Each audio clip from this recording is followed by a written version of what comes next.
చూసారా? దేవుని వాక్యమును ఎలా తీసుకోవాలంట ఏమ్మా? మన శరీరానికి ఆహారం ఎంత అవసరమో మనలో ఉన్న ఆత్మకి పిల్లర కదా వాక్యం అనే ఆహారము అవసరం, అంత అవసరం అన్నమాట. ఏమంటే మనం ఒక 2-3 రోజులు ఆహారం తీసుకుపోతే హుషారుగా ఉంటామా? ఎలా ఉంటాం? నీరసంగా ఉంటాం కదా. అట్లాగనే ఆత్మ కూడా పిల్లర.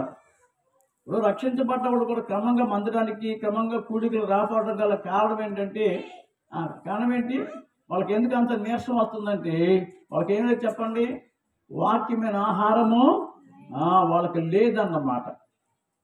దేవుడేమనంటే ఈ వాక్యమును ఆహారముగా తీసుకొనుము, చదువు, ఆహారముగా తీసుకొనుము, దానితో నీ కడుపు నింపుకొనమని నాకు సెలవీయగా నేను దాన్ని భక్షించి తిని అది నా నోటికి తేనె వలె మధురముగా నుండిను. ప్రైజ్ ది లార్డ్ కదా.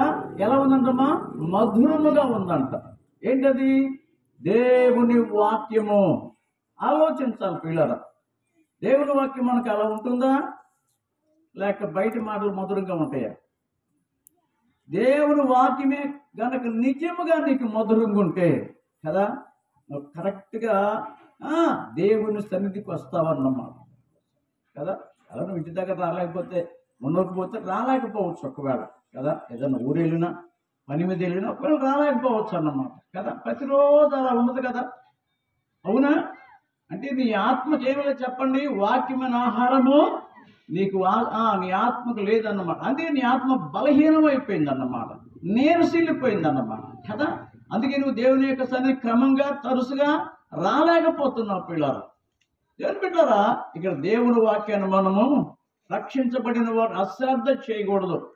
మీ ఆత్మ బలముగా పుష్టిగా శక్తిగా ఉండాలంటే ఏం చేయాలి చెప్పండి?